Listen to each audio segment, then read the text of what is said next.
Good morning, students. Pratibha Thakur is here. Today's class about the type of pollination. First title is Geitonogamy. Okay, we are studying about the type of pollination. And first topic is Geitonogamy. Cross pollination of same plant but different flower. इसमें क्या होता है बेटा, जो हमारे पास flower है वो एक ही प्लांट का होता है. Okay, same plant but different flower. लेकिन जो फ्लावर है वो एक ही पेड़ पर लगे हुए, एक ही प्लांट पर लगे हुए डिफरेंट डिफरेंट फ्लावर्स होंगे.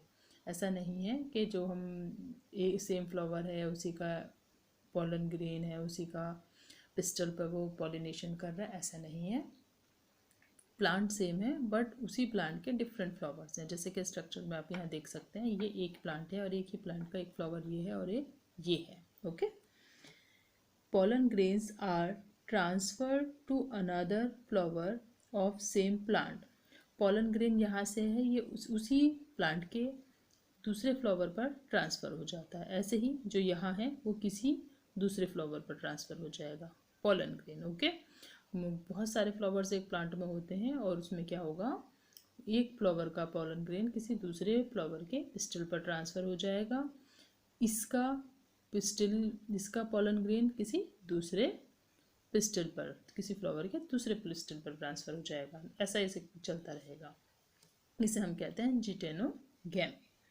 It is functionally cross pollination but same genetically, no variation in plants. Functionally ये क्रॉस पॉलिनेशन है, लेकिन जेनेटिकली कैसा है, ये जेनेटिकली है ये आपका सेम. क्यों? क्योंकि जेनेटिकली सेम इसलिए है कॉज फ्लावर एक ही प्लांट के हैं, डिफरेंट डिफरेंट प्लांट्स के नहीं हैं. ओके,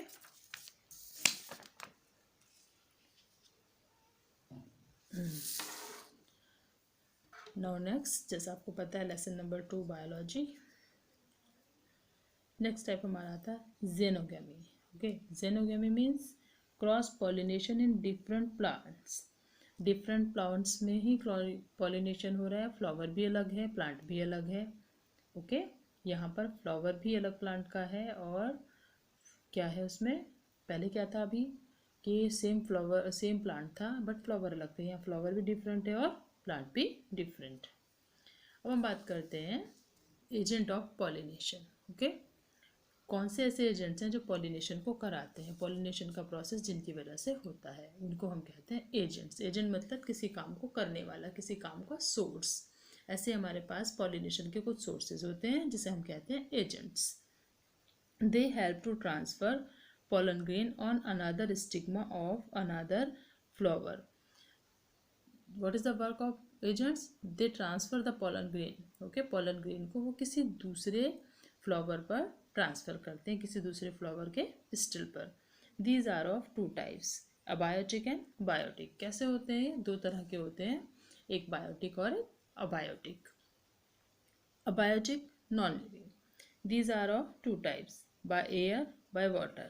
ओके, नॉन लिविंग जो होते हैं वो हमारे कैसे होते हैं, अबायोटिक होते हैं. नॉन लिविंग्स को हम कहते हैं अबायोटिक, क्योंकि जो अबायोटिक हैं वो अलाइव नहीं होते हैं. एयर अलाइव नहीं है, वाटर अलाइव नहीं है. इसमें फर्स्ट होता है आपका anemophilic. Anemophilic by air. Okay, anemophilic means by air, pollination by air. Let's see. Aminos. Aminos means wind. Wind means air. Filin mean to love. ऐसा जो एयर से कनेक्ट करता है, एयर को लव करता है. Pollens are non-sticky, light weighted and exposed. कैसे हैं? नॉन स्टिकी हैं. नॉन स्टिकी इसलिए है क्योंकि वो कहीं भी मूव कर सकते हैं, अगर स्टिकी होते तो चिपक जाते. लाइट वेटेड, उनका वज़न कम होता है क्योंकि एयर के लिए क्या चाहिए, वेट कम होना चाहिए. एंड एक्सपोज्ड, और वो ओपन होते हैं. They transfer by the air for pollination. वो पॉलिनेशन के लिए किसके द्वारा ट्रांसफ़र होते हैं, एयर के. क्यों? क्योंकि वो लाइट वेटेड हैं और वो कैसे हैं, ओपनड हैं. तो उनको क्या किया जा सकता है, उनको हम ट्रांसफ़र कर सकते हैं बाय द एयर, एयर के थ्रू वो ट्रांसफ़र हो सकते हैं। नाउ नेक्स्ट, इसका आप एग्जाम्पल ले सकते हैं कॉर्न। कॉर्न में पॉलिनेशन होता है, एनिमोफिलिक टाइप का होता है, हाइड्रोफिलिक। सेकेंड हाइड्रो, हाइड्रो नाम से ही आपको पता लग रहा है water, okay, hydro is related to water, philic to love, pollination by water. आप सीधा सीधा याद रख सकते हैं, anemo means by air and hydro means by water. उसके आगे इतने समझदार बच्चे होते हैं 12th स्टैंडर्ड के, वो याद रख सकते हैं। रेयर एंड लिमिटेड, ओके, कैसा है, कम होता है और लिमिटेड होता है। इन लोअर प्लांट्स मोस्टली, ज़्यादातर लोअर प्लांट्स में ये होता है। इन मोनोकॉट्स मोस्टली, जो मोनोकॉटिलेडन्स हमारे हैं, जो मोनोकॉट्स प्लांट्स होते हैं वो हमारे इसमें काम करते हैं। नो कलर एंड नेक्टर, कोई किसी तरह का कलर नहीं होता है फ्लावर्स में, और ना ही कोई इस तरह का हम बात करें कि नेक्टर ये देते हैं, ऐसा नहीं होता है, ओके।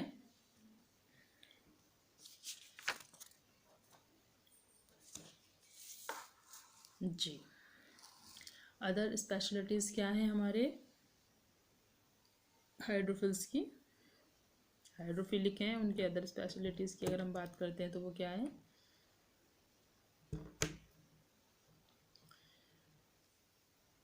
इन ब्रायोफाइट्स, ब्रायोफाइट्स में देखने को मिलता है वेल्सिनेरिया, हाइड्रिला, जोस्ट्रा, जूस्ट्रा, मराइनसी ग्रास। जूस्ट्रा को मराइनसी ग्रास कहते हैं। तो ये भी क्या है, हमारे एग्जाम्पल है हाइड्रोफिलिक पॉलिनेशन के। Entomophily, entomophily means pollen grains are transferred by insects. Entomophily हम एक बात बोलते हैं, एंटोमोफिली की जिसके लिए बात करते हैं। एंटोमोफिली मीन्स पॉलिनेशन होता है इंसेक्ट्स के through, okay. Like second is biotic pollination. Biotic pollination means pollination by animals. Majority of pollination, इसमें क्या होता है, pollination होता है किसके थ्रू, एनिमल्स के through, okay. pollination by animals, animals क्या हो सकते हैं वो, animals butterfly, insects, webs, moths, ants are used as biotic agents। जो ये सब आपको नाम बताए गए, ये सब क्या है, अलाइव है, सब क्या करते हैं, सर्वाइव करते हैं, इन्हें हम कहते हैं biotic agents. Flowers are large, colourful, have nectar and fragrance. इनके जो फ्लावर होंगे उनमें कलर भी होगा और वो क्या करते हैं, नेक्टर भी देते हैं। अब कुछ चीज़ों से पॉलिनेशन होता है जिसकी मैं आपको बात बता देती हूँ। बर्ड्स, बर्ड्स से जो पॉलिनेशन होगा उन्हें हम कहेंगे ऑरिन्थोफिलिक, या फिर हमारा जो इसका एग्जाम्पल है हमिंग बर्ड, हमारे 12th क्लास के एनसीईआरटी के सिलेबस में दिया हुआ है हमिंग बर्ड। बैट्स चीरेटोफिला सॉरी चीरोपेलोरोफिल, जो बैट से होता है। कुछ प्राइमेट्स हैं जैसे लैनूट्स, एंड्स हैं, एंड्स से जो पॉलिनेशन होता है, एंड्स भी पॉलिनेशन करती हैं बेटा, इनको मायरिकोफिली, ओके। तो इस तरह से अलग अलग है, ये हमारा मैटर नहीं करता, ये आपके सिलेबस में नहीं है, लेकिन बर्ड्स में जो हमिंग बर्ड है वो आपके सिलेबस में दी हुई है, ओके। तो ये जो हमारे पास सोर्सेज हैं, ये कैसे सोर्सेज हैं, ये सोर्सेज हैं हमारे पास पॉलिनेशन के सोर्सेज, कैसे, biotic pollination, okay. Now talk about outbreeding devices for promoting cross pollination. Cross pollination के लिए जो हमें डिवाइसेस की ज़रूरत है, हम उनकी बात करते हैं। Outbreeding plants make cross pollination to to different plant of different species. जो डिफरेंट टाइप की दो स्पीसीज हैं उनके बीच में पॉलिनेशन होना वो हमारा कहलाता है आउटब्रीड पॉलिनेशन।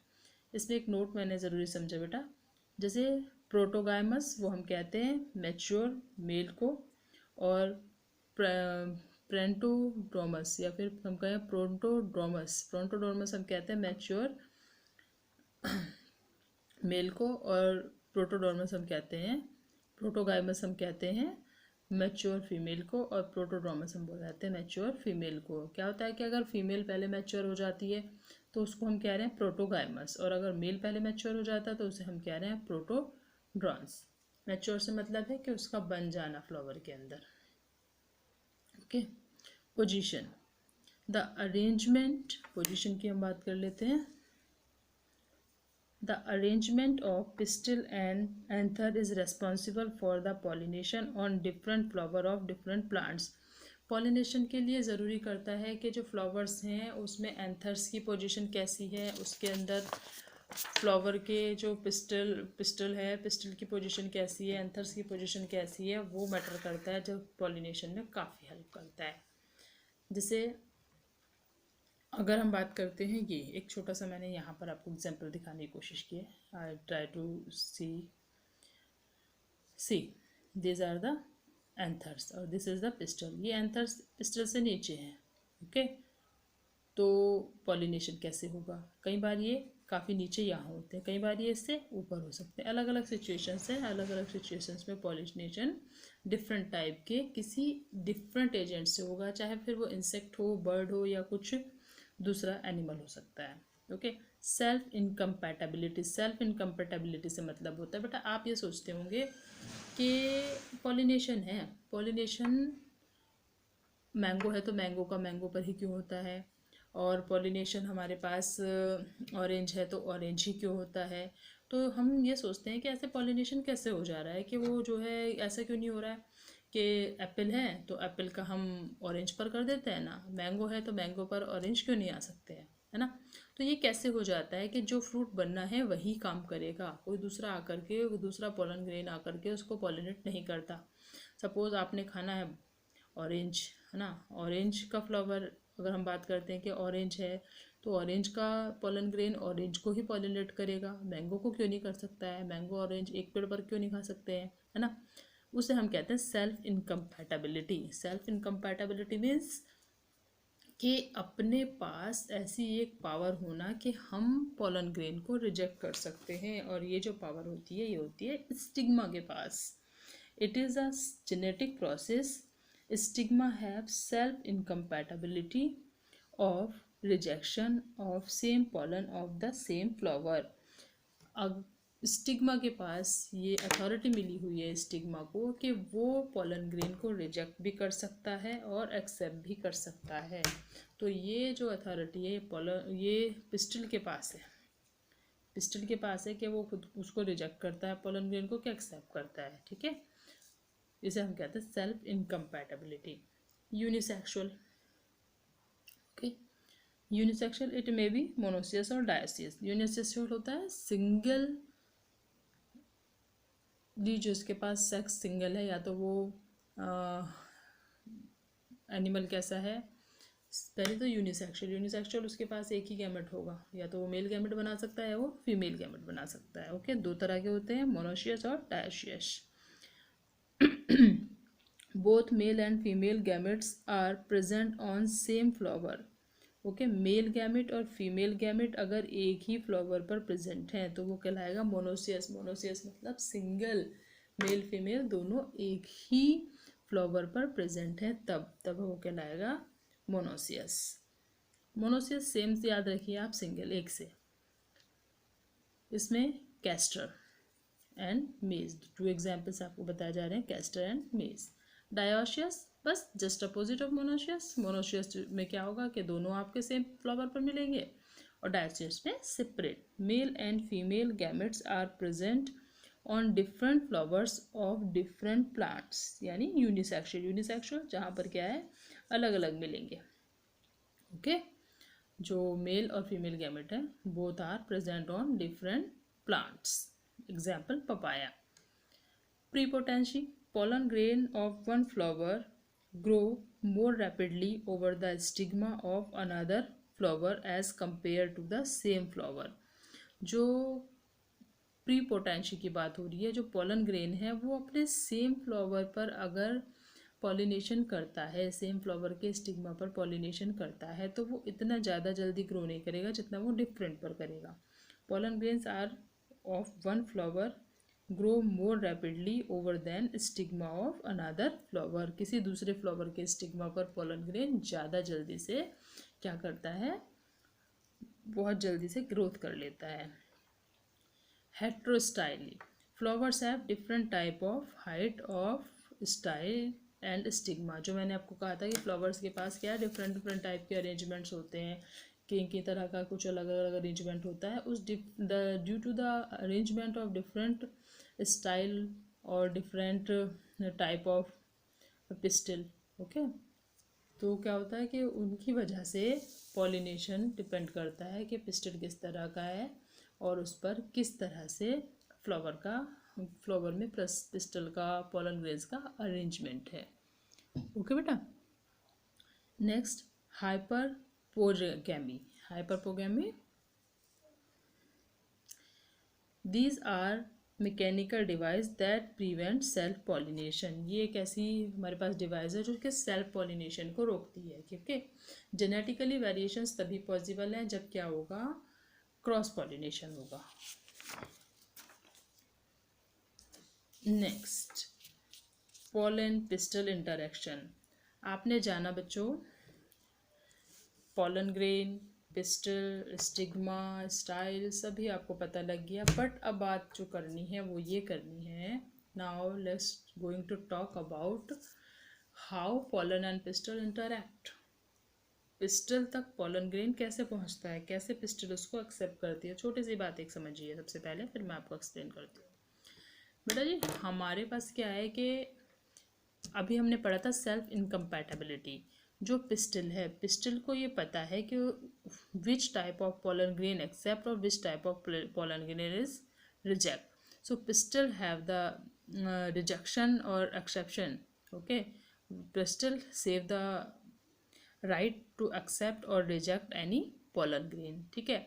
पोलन ग्रेन कहीं से आएगा, आ करके जैसे आप यहाँ देखिए, सी पोलन ग्रेन कहीं से आता है। ओके, कोई भी पोलन ग्रेन हो सकता है किसी भी फ्लावर का। Pollen grains comes to the stigma. Okay, stigma have a sticky material. Okay, sticky, चिपचिपा। stigma have a sticky material and pollen grain like hair like structures. Okay, very fine structures called hair like structure। जैसे आपके बाल होते हैं हाथों पर, इसी तरह स्टिग्मा के चारों ओर एक हेयर स्ट्रक्चर होती है। तो क्या होता है बेटा, जब वो पोलन ग्रेन स्टिग्मा पर पहुंचता है तो वो स्टिकी मटेरियल होने की वजह से स्टिग्मा पर वो स्टिकी मटेरियल में फंस जाता है, और पोलन ग्रेन के पास जो वो उसके हेयर लाइक स्ट्रक्चर है ना, उनकी वजह से वो उसमें अटैच होकर रह जाता है। ठीक है। तो अगर पोलन ग्रेन एक्सेप्ट हो जाता है तब एक प्रोसेस होती है पॉलिनेशन की। ओके, ये क्या होती है अभी बताते हैं। तो पहला क्या है, रिजेक्शन और एक्सेप्शन। ये पूरी तरह से दिया गया है काम पिस्टल को। पिस्टल का अपर पार्ट स्टिग्मा, इसकी मर्जी है एक्सेप्ट करेगा कि रिजेक्ट करेगा। तो इसमें ये जेनेटिकली सेंस होता है कि किसको एक्सेप्ट करना है और किसको रिजेक्ट करना है। ओके, हम बात कर रहे हैं एक्सेप्ट कर लिया है और इंटरेक्शन कैसे होगा। उसके बाद क्या हुआ, पोलन ग्रेन एक्सेप्ट हो जाता है, ये पॉलिनेशन ट्यूब को डेवलप करता है बेटा। Okay, this style except this is pistil, upper part of the pistil means stigma is accept the pollen grain and develop a pollination tube. This pollination tube connect to the embryo sac. Okay, बराबर में ही आपको embryo sac का structure दिया गया। This pollination tube connect to the embryo sac. Okay, clear. यहाँ से pollen grains अपने दो जेनेटिक सेल्स, जो अभी हमने लास्ट टॉपिक में पढ़े थे लास्ट वीडियो में, कि वो अपने 2 generative cells, 1 vegetative cell and 1 generative cell, दोनों सेल्स को वो ट्रांसफ़र करता है पॉलिनेशन के ट्यूब, और वहाँ जा कर के वो फिर एक हमारी जो एग सेल है जेनरेटिव सेल, वो एग सेल को पॉलिनेट करती है, और जो हमारी वेजिटेटिव सेल है वो हमारे पोलर न्यूक्लियाई को पॉलिन्यूक्लियाई को फर्टिलाइज करती है। ओके, ये हमारा बाद का मैटर है। Okay, now see continuous dialogue pollen is compatible, sorry, ability to recognise continuous dialogue pollen is compatible. Okay, dialogue का क्या मतलब होता है, पोलन के और पिस्टल के बीच में बातें होती हैं कि रिजेक्ट करना है कि एक्सेप्ट करना है ना। तो वो बातें कौन सी है, वही जो मैंने अभी आपको बताया, पोलन इज रिजेक्टेड और accepted, pistil have the capacity, stigma have the capacity to accept और reject the pollen grain through germ pore, 2 celled and 3 nuclei. आपको पहले ही भी मैं पढ़ा चुकी हूँ, बता चुकी हूँ बेटा अभी लास्ट में जब हमने मेगा स्पोरोजेनेसिस पढ़ा। ये कैसा है, 7 सेल्ड ना, ये आपका 2 celled and 3 sailed and 3 sailed कैसा हो सकता है? जो हमारे पास पोलन ग्रेन आएगा वो 2 सेल्ड भी हो सकता है, 3 सेल्ड भी। जब आपको बताया था कि एक जनरेटिव सेल डेवलप करेगा, एक आपकी वेजिटेटिव सेल डेवलप करेगा, तो 2 सेल्ड हो गया। अगर उससे आगे कुछ बात होती है तो वो 3 सेल्ड हो जाता है। Otherwise 60% of angiosperms have follow the 2 sailed in their pollen grain. Okay, dynamic process well help breeder. Okay, एक बड़ी डायनामिक बहुत ऐसी प्रोसेस है कि अपने आप में अमेजिंग प्रोसेस है। Can see growth in microscope, इस ग्रोथ को हम माइक्रोस्कोप पर देख सकते हैं। हमारा प्रैक्टिकल है क्लास 12th में, उसमें हम पोलन ग्रेन्स को लेते हैं स्लाइड के ऊपर और उसमें कुछ देर रखते हैं, ग्लिसरीन पानी, glycerine water. After some time we identify the और study the pollen grain, the slide of pollen grain under the microscope. We find that there are some pollination tubes are developed, there are some pollination tubes developed. Dialogue का मैं आपको meaning बता रही थी, same as here, means mechanical reaction genetically to decide accept और reject pollen grain. Dialogue का मतलब होता है कि पोलन ग्रेन को एक्सेप्ट या रिजेक्ट किया जा सकता है। किसके थ्रू किया जा सकता है? वो किया जा सकता है पिस्टल का अपर पार्ट, स्टिग्मा के थ्रू। बेटा ये स्टडी हम कर चुके हैं। यहाँ these are the pollen grains pollinate their stigma and this stigma or this pollen grain is pollen grains are transferred by the pollination tube. Okay, there are two cells, generative and vegetative. Both cells are transferred by the pollination tube and fertilize the egg and pollen nuclei. Artificial hybridisation, ये topics आपके NCERT के sequence में मिलेंगे आपको mostly. Artificial hybridisation for superior varieties. Okay, no undesired pollen needed. Undesired pollen need, जिस pollen की ज़रूरत नहीं है वो हमें नहीं चाहिए। ओके, जो पोलन हमको नहीं लेना है वो नहीं लेंगे, हम रिजेक्ट कर सकते हैं। Artificial hybridisation means mixing of different characters. Artificial का मतलब होता है तो बेटा नेचुरली प्लांट का जो पॉलिनेशन हो रहा है नेचुरली हो रहा है, हमारा उसमें कोई रोल नहीं है, हम उसमें करेक्टर्स को देने के लिए रेस्पॉन्सिबल नहीं है। लेकिन ऐसा पॉलिनेशन जिसमें क्या होता है कि हम अपना इंटरफेयर करते हैं, हमको किस तरह के करेक्टर्स चाहिए, किस स्पीसीज के बीच में क्रॉस कराना है, उसे हम बोलते हैं artificial hybridisation. Selection of parent, male and female, सबसे पहली चीज़ क्या होती है उसमें? पेरेंट का सिलेक्शन हो रहा है कि किस वैरायटी का पेरेंट है, किस वैरायटी का मेल है, किस वैरायटी का फीमेल है। दूसरी बात होती है सुपीरियरिटी, किसके अंदर ज़्यादा अच्छी कैपेसिटी है, किसके अंदर ज़्यादा अच्छी पावर है कि वो हार्डली ग्रोथ कर सकता है, बहुत सॉफ्टली ग्रोथ कर सकता है, और उससे जो वेराइटीज़ आएंगी, स्पीसीज आएंगी, वो भी कैसी होंगी?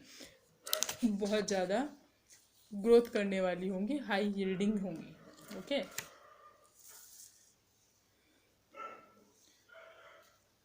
yes, now next topic is emasculation.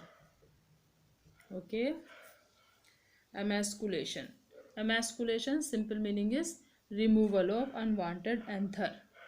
Unwanted anther जो है उनको रिमूव कर देना है। कहाँ से रिमूव करना है? जब हम आर्टिफिशियल हाइब्रिडाइजेशन करेंगे या फिर हम कोई ऐसे करेक्टर्स हमको चाहिए डिफरेंट पोलन ग्रेन से, डिफरेंट पिस्टल पर, कि वो उसको पॉलिनेट करे, किस तरह की हमें स्पीसीज चाहिए, वहाँ डिपेंड करता है। Let's see the process. Emasculation, removal of unwanted pollen grain. See, suppose this is pistil and this is the upper part of pistil called stigma. This is the another anther or pollen grain. Also here are lot of pollen grains, but we want to need some selected pollens. Okay, we want to need some selected pollen grains to pollinate this stigma. Okay, हम ये चाहते हैं कि इस stigma को pollination करने के लिए हम जिसे चाहें उस पोलन ग्रेन को ट्रांसफ़र होने दें।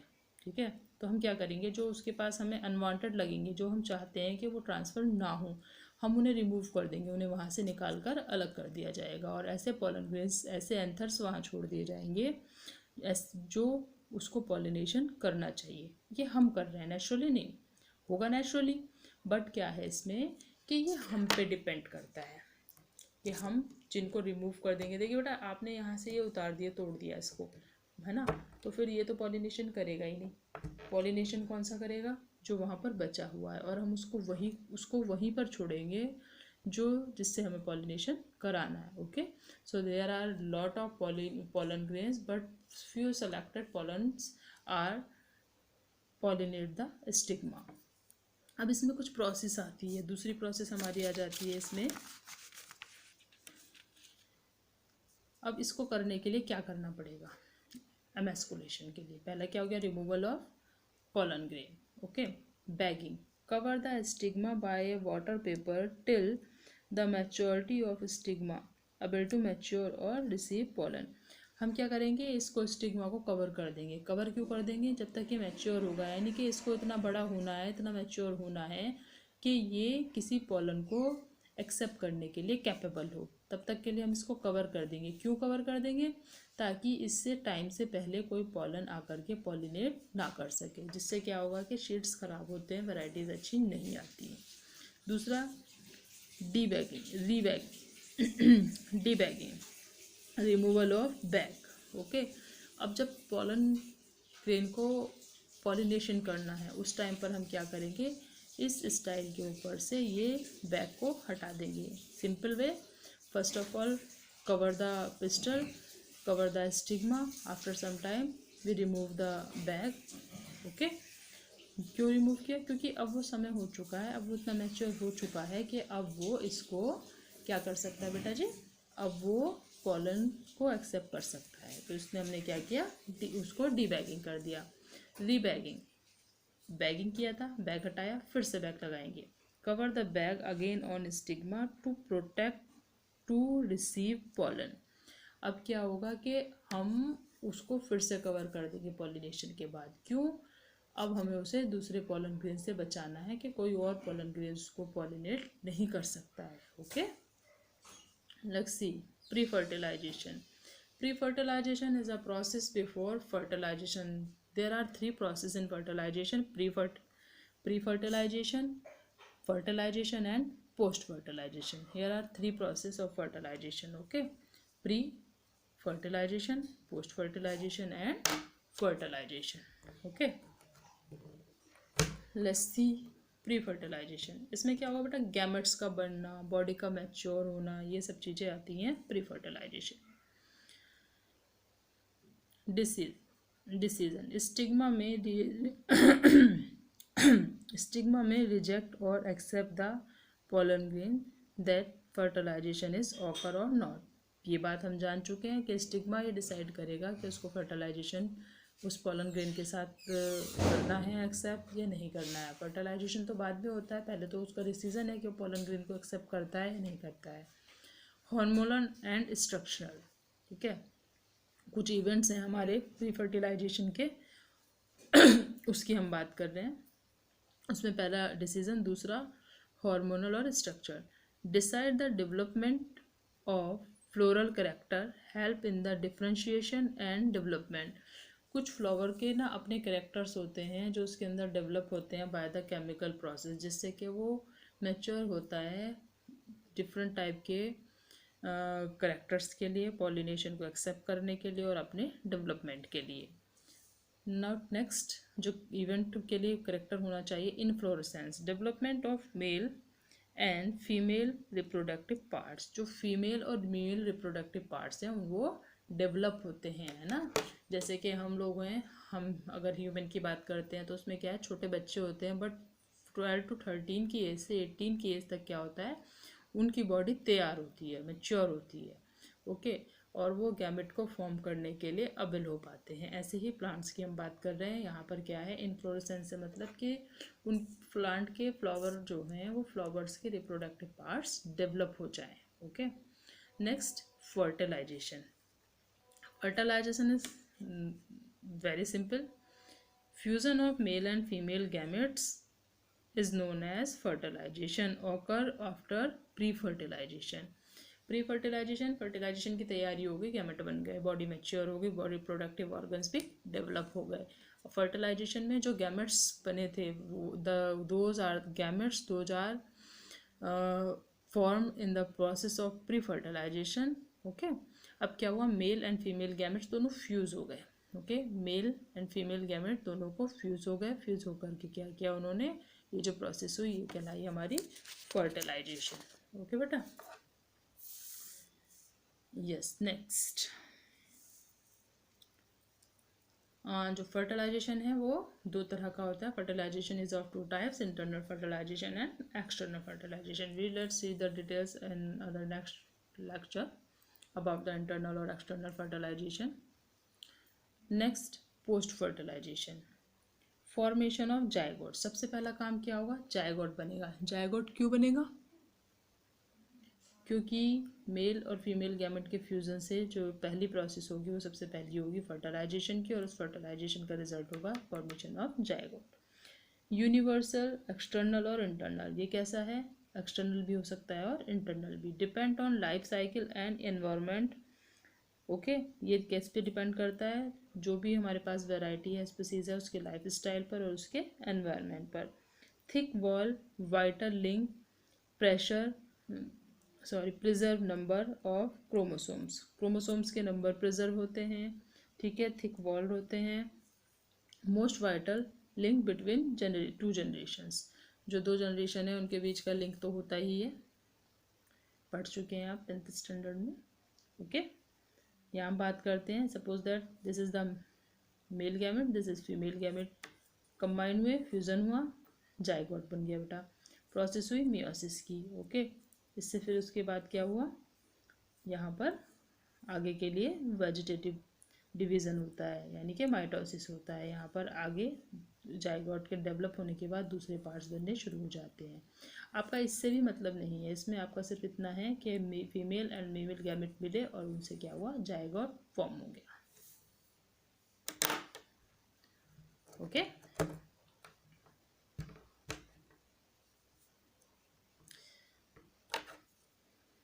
बिगनिंग। ओके, शुरुआत की। Every individual is start their existence from the formation of zygote. जो इतने भी ऑर्गेनिज्म हैं, every organism which are present on this earth, they are starting their life with this stage. Zygote से वो अपनी life शुरू करते हैं, उनकी लाइफ की एग्जिस्टेंस जाइगोट से होती है।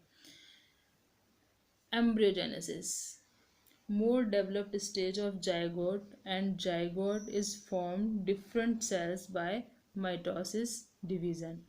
इसके बाद क्या होता है, जाइगोट के बाद में जाइगोट का डेवलपमेंट होता है और इस डेवलपमेंट को हम कहते हैं एम्ब्रियोजेनेसिस। वो डेवलप करके डिवीजन करके दूसरे सेल्स बनाता है body. Flowering plants, fall of all flower parts are fall off from flower except fertilised part. क्या होता है, फर्टिलाइजेशन के बाद में जाइगोट बनता है, जाइगोट के बाद में एम्ब्रियोजेनेसिस होगा, और फिर क्या होता है बेटा, जो फ्लावर के दूसरे सारे पार्ट हैं वो सारे झड़कर गिर जाते हैं, सिर्फ क्या बचता है, फर्टिलाइज्ड पार्ट बचता है। Double fertilisation. Okay, this topic is double fertilisation. I will teach you this topic in our next video on Monday. Okay, today is Thursday. This is the lecture of this class is dedicated to today, Thursday, and I will teach you the double fertilization in our next video. If anybody have any problem or they want to give any suggestion to me, so they call me. Okay beta, all the best, good luck.